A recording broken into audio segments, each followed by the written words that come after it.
बिस्मिल्लाहिर्रहमानिर्रहीम। अस्सलाम वालेकुम। आज हम टॉपिक की बात करते हैं conductor and insulator. Conductors and insulators. Conductors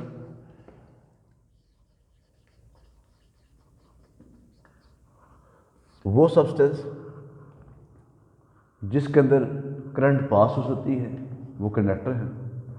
insulator वो सब्सटेंस जिसके अंदर करंट पास नहीं हो सकती उसको हम कहते हैं कि ये इंसुलेटर्स है। ये पेज नंबर 120 पर लिखा हुआ है, different material have different electrical property. Conductors are the materials through which electricity pass easily. For example silver, copper, gold and other metals. Iron है, एल्युमिनियम है, कॉपर है।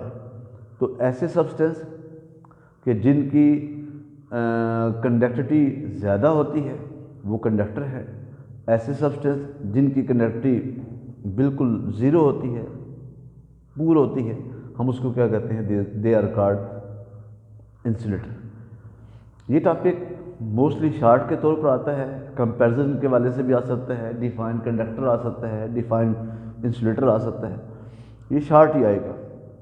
इसमें आप इसको कंपैरिजन के वाले से देख लें कि कंपैरिजन कैसे कर सकते हैं कि कंडक्टर की कंडक्टिविटी ज़्यादा होती है, इंसुलेटर की कंडक्टिविटी ज़ीरो होती है। कंडक्टर के अंदर करंट पास हो सकती है, इंसुलेटर के अंदर करंट पास नहीं हो सकती है। फिर ये भी कहा जाता है कि जो कंडक्टर्स होते हैं उनके अंदर फ्री इलेक्ट्रॉन बहुत ज़्यादा होते हैं और जो इंसुलेटर होता है उसके अंदर कोई भी फ्री इलेक्ट्रॉन नहीं होता है। यानी मतलब क्या है कि फ्री इलेक्ट्रॉन कौन से होते हैं? ऐसे इलेक्ट्रॉन जो किसी एटम के आउटर मोस्ट शेल में होते हैं और वो जो न्यूक्लियस की अट्रैक्शन फोर्स है उन पर बहुत ही वीक होती है, जिससे वो क्या होता है, वो एक एटम से दूसरे एटम में जा सकते हैं। ये लिखा हुआ है, in metal there are free electrons. ये याद रखें, मेटल के अंदर फ्री इलेक्ट्रॉन बहुत ज़्यादा होते हैं। इसको अंडरलाइन करें ऑब्जेक्टिव के लिए। जब भी मेटल की बात करें तो याद रखें उसमें फ्री इलेक्ट्रॉन होते हैं which move randomly inside their atomic lattice. Atomic lattice मतलब कि ये हमारे पास यहाँ पर ये एक लैटिस है, जाली जिसको हम कहते हैं, और इसमें यहाँ पर एटम है, यूं एटम है, ये एटम है, यहाँ पर एटम है, और इसको हम कहते हैं एटॉमिक लैटिस। ऊपर हमने जितनी भी सब्सटेंस की बात की है, जितनी मटेरियल की बात की है, इसमें देखिए हमने कहा है कॉपर, गोल्ड, मेटल्स, ये सब के सब क्रिस्टल्स हैं। ठीक है, ये सारे जो हैं ये क्रिस्टल्स की फॉर्म में हैं। और क्रिस्टल कौन से होते हैं कि ऐसे सब्सटेंस जिसके एटम किसी प्रॉपर ऑर्डर में हों, हम उनको क्या कहते हैं, दे आर कॉल्ड क्रिस्टल्स। फिर आगे लिखा हुआ है, the resistance of the conductor increase with increasing temperature. This is because of collision of the electron with the atom of the metal. मतलब रेजिस्टेंस क्या होता है? रेजिस्टेंस की हमने दो डेफिनेशन पढ़ी है। एक था opposition offered by the conductor to the flow of the current is called resistance. दूसरी डेफिनेशन क्या थी कि number of collision of the electron with the atom of the conductor is called resistance. तो जो मेटल्स होते हैं, एक तो इनके अंदर फ्री इलेक्ट्रॉन ज़्यादा होते हैं, दूसरी उनकी क्वालिटी ये होती है कि उनका टेम्परेचर बढ़ाने पर नंबर ऑफ कोलिजन बढ़ जाते हैं, और जब नंबर ऑफ कोलिजन बढ़ते हैं तो मतलब ये है कि वहाँ रेजिस्टेंस भी बढ़ जाती है। तो this is because the collision of the electron with the atom of the metals in electric circuit the connecting wires and a circuit component like switch, plug, conductors are made of conductor। मतलब ये है कि जैसे ये room है, इस room के अंदर हमारे पास मुख्तलिफ स्विच लगा दिए जाते हैं, पंखा है, बल्ब है, ट्यूबलाइट है, हम इन सब को आपस में कनेक्ट करते हैं करंट को पास करने के लिए, और वो हमेशा कंडक्टर के साथ ही करते हैं। On the other hand, insulators are the material which do not allow electricity to pass through them easily. For example, plastic, wood, glass, rubber, etc. वगैरह वगैरह, ये हमारे पास जो है these are called insulators। इन सब के अंदर करंट नहीं पास हो सकते। और इंसुलेटर की दूसरी क्वालिटी क्या है कि इंसुलेटर के अंदर फ्री इलेक्ट्रॉन नहीं होते, क्योंकि किसी भी कंडक्टर के अंदर करंट को पास करने के लिए फ्री इलेक्ट्रॉन चाहिए होता है। इंसुलेटर के अंदर फ्री इलेक्ट्रॉन नहीं होते। In insulators electrons are not free to move, they are tightly bond inside atom, तो so current can not flow through insulators as there are no free electrons for the flow of the electric current. Insulators have very large value of resistance. इसको underline करें कि resistance insulator के अंदर बहुत ज़्यादा होते हैं, ठीक है। रेजिस्टेंस जो है इंसुलेटर के अंदर बहुत ज़्यादा होते हैं। They can develop A charge on friction but this charge remain static on the surface rather than the moving in the form of current. मतलब क्या है कि इंसुलेटर के अंदर फ्री इलेक्ट्रॉन नहीं होते, लेकिन अगर हम उसके अंदर चार्ज को प्रोड्यूस करना चाहते हैं, जैसे मैंने आपको बताया था कि अगर इस मार्कर को यूँ हम रब करते हैं बालू में तो इसमें चार्ज आ जाते हैं, लेकिन वो चार्ज स्टैटिक होते हैं, मूव नहीं करते। तो the wire in the circuit and other component are insulated. मतलब क्या है कि जब भी हम वायर का इस्तेमाल करते हैं, और मैंने बताया कि करंट को फ्लो करने के लिए हमें कंडक्टर का इस्तेमाल करते हैं, और कंडक्टर्स जो हैं हमेशा मेटल के बने होते हैं, लेकिन उसके ऊपर जो प्लास्टिक होता है वो इंसुलेटर है, ताकि हमें इलेक्ट्रिक शॉक से बच सकें।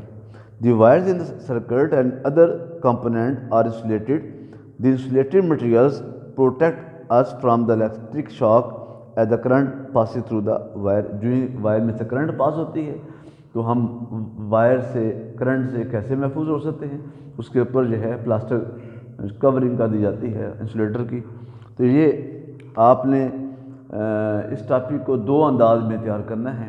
एक अंदाज कि आपको कंडक्टर की डेफिनेशन, उसकी एक्सप्लेनेशन, इंसुलेटर की डेफिनेशन और उसकी एक्सप्लेनेशन ये अलग भी आ सकता है, और कंपैरिजन के अंदाज में भी आ सकता है। कि कंपैरिजन कैसे लिखेंगे, कंडक्टर के अंदर करंट पास हो सकती है, इंसुलेटर के अंदर करंट पास नहीं होती। कंडक्टर के अंदर फ्री इलेक्ट्रॉन होते हैं, इंसुलेटर के अंदर फ्री इलेक्ट्रॉन नहीं होते, ठीक है। इसी तरह से कंडक्टर के अंदर रेजिस्टेंस कम होती है, इंसुलेटर के अंदर रेजिस्टेंस बहुत ज़्यादा होती है, तो इसलिए वजह से उसके अंदर करंट पास नहीं हो सकते। तो इस अंदाज में भी आपने इसको तैयार करना है।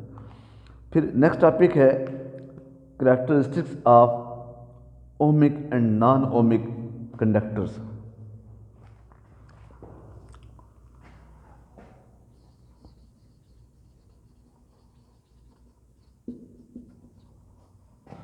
Characteristics of ohmic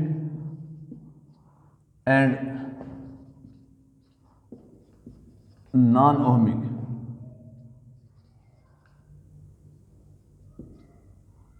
conductors. Conductor मैंने अभी बताया आपको कि ऐसा मटेरियल जिसके अंदर करंट पास हो सकती है, हम उसको कहते हैं कि ये कंडक्टर्स है। ओमिक कौन से होते हैं? ऐसे सब्सटेंस जो ओम लॉ को फॉलो करते हैं, उनको कहते हैं दीज आर कॉल्ड ओमिक। और नॉन ओमिक कौन से होते हैं? जो ओम लॉ को फॉलो नहीं करते। अब ओम लॉ क्या था? हमने पढ़ा था कि जो वोल्टेज है और जो करंट है वो दूसरे के क्या हैं? Directly proportional. वोल्टेज बढ़ाएं, करंट बढ़ेगी। और हमने इसकी ग्राफिकल रिप्रेजेंटेशन की थी। इधर हमने वोल्टेज रखी थी, इधर हमने करंट रखी थी, और यहाँ से हमारे पास एक स्ट्रेट लाइन आई थी। तो ये जो स्ट्रेट लाइन है ये हमें इंडिकेट करती है कि वोल्टेज बढ़ाने पर करंट भी क्या होती है? बढ़ती है। लेकिन इसके लिए कंडीशन उसने बताई थी, कंडीशन क्या थी कि physical state does not change, कि उसकी जो फिजिकल स्टेट है वो चेंज ना हो। ठीक है, यानी वोल्टेज और करंट जो है एक दूसरे के डायरेक्टली प्रोपोर्शनल है। और यहाँ से हमारे पास जो है, अगर ऐसी डिवाइस, ऐसा कंडक्टर जो ओम लॉ को फॉलो करे, उनको हम कहते हैं कि these are called ohmic. Non ohmic में क्या होता है, मसलन आप देखें जो बल्ब है, फिलामेंट वाला बल्ब जिसमें यूँ स्प्रिंग सा लगा होता है, इसको कहते हैं कि ये हमारे पास बल्ब है लेकिन इसमें फिलामेंट है।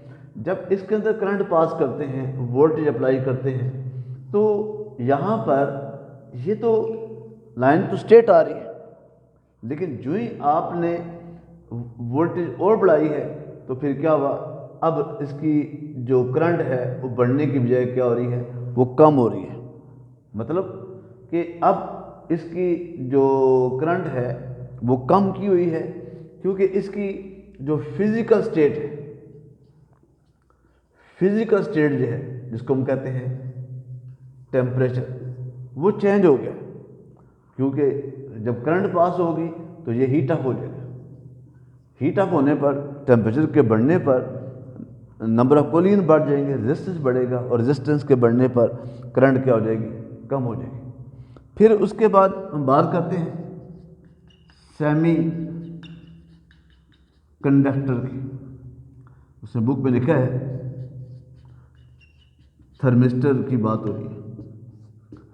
सेमी कंडक्टर कौन से होते हैं? 3 हैं, सिलिकॉन, जर्मेनियम और कार्बन। सिलिकॉन, जर्मेनियम, कार्बन की क्वालिटी क्या है कि ऐसे सब्सटेंस जिनका टेम्परेचर बढ़ाएं तो रेजिस्टेंस बढ़ने के बजाय कम हो, तो ऐसे सब्सटेंस को हम क्या कहते हैं कि ये सेमीकंडक्टर है। और सेमीकंडक्टर में आप जब यूँ ग्राफ ड्रा करते हैं, इधर आप रखते हैं वोल्टेज को, इधर रखते हैं आप करंट को। जो ही आपने वोल्टेज बढ़ाया है, टेम्परेचर बढ़ा है, लेकिन टेम्परेचर के बढ़ने पर रेजिस्टेंस क्या हुआ है, कम हो गया है। और जो ही रेजिस्टेंस कम होगा तो करंट क्या हो जाएगी, ज़्यादा हो जाएगी। तो ये हमारे पास कि आपने वोल्टेज कम बढ़ाई है, करंट ज़्यादा बढ़ रही है, तो this is also against the Ohm law. हम ओम लॉ की मुखालफत कर रहे हैं। तो इसका मतलब ये हुआ कि अब यहाँ पर हमारे पास कुछ ऐसा इसका ग्राफ बनेगा कि वोल्टेज थोड़ी बढ़ाई है और करंट जो है वो ज़्यादा हो गई है, तो ये भी हमारे पास नॉन ओमिक में आ जाता है। तो नॉन ओमिक में ये filament of the bulb, semiconductor जिसको थर्मिस्टर का नाम देते हैं, ये नॉन ओमिक में आ जाता है। और ओमिक में जितनी भी मेटल्स हैं हमारे पास, ये लिखा हुआ है यहाँ पर पेज 121 में, आप देखें सेकंड पैराग्राफ में कि when the current through the material is proportional to voltage resistance remains constant. If we plot I and V, we get a straight line as shown in the figure. The straight line show that material is ohmic. ठीक है, ऐसा material जिसमें आपने voltage बढ़ाई है और current भी बढ़ रही है। If you apply voltage V across the terminal of the filament bulb, अब ये नॉन ओमिक की बात हो रही है। नॉन ओमिक में हमारे पास 2 हैं, इसको आपने एक तो फिगर आपने बनानी है इसके साथ 14.17a और 14.17b और 14.17c। 14.17b ये फिगर थोड़ी ठीक नहीं बनी हुई, ये ऐसे बनानी है अपने। ठीक है, ये 14.17b फिगर जो है फिलामेंट बल्ब की, ये फिगर आपने जो बुक में बनी है, ये गलत बनी है, आपने इसको इस तरह से बनाना है। पहले लाइन बिल्कुल स्ट्रेट और यहाँ पर आके थोड़ी सी इसको कर्व बना देनी है। और 14.17 सी ठीक है, ये बिल्कुल ठीक बनी हुई है। इसमें आपने ये 122 पेज है, इसका जो सेकंड पैराग्राफ है, इन केस ऑफ थर्मिस्टर, यहाँ पर लिखेंगे heading in case of semi conductor. और ये जो 121 पेज के ऊपर जो थर्ड पैराग्राफ है, if you apply the voltage across the terminal of the filament bulb, यहाँ पर लिखेंगे in case of filament bulb. तो ये उसकी डायग्राम, ये आपने ऐसे इसको तरतीब से ऐसे बता देना है, ठीक है। तो ये भी लॉन्ग के तौर पर तैयार करेंगे इस टॉपिक को भी। तो आज हमने 2 टॉपिक डिस्कस किए हैं, एक कंडक्टर और इंसुलेटर पढ़ा है, और एक जो है हमने इसकी करैक्टरिस्टिक्स पढ़ी है। करैक्टरिस्टिक्स का मतलब क्या होता है, ये ग्राफ बनाना। ग्राफ बनाने को हम कहते हैं, इस लाइन को, इस कर्व को, इस कर्व को, इसको हम कहते हैं करैक्टरिस्टिक्स। तो ये हमारे पास जो है ये इसकी करैक्टरिस्टिक्स में आ जाता है। तो आपने इनको तैयार करना है और इसको हर एक लाइन को अंडरस्टैंड करें। जहाँ से आपको समझ नहीं आती है आप लाजमी मुझसे डिस्कस करें, इंशाल्लाह मज़ीद आपको गाइड कर सकूँगा। Thank you very much. अल्लाह हाफ़िज़।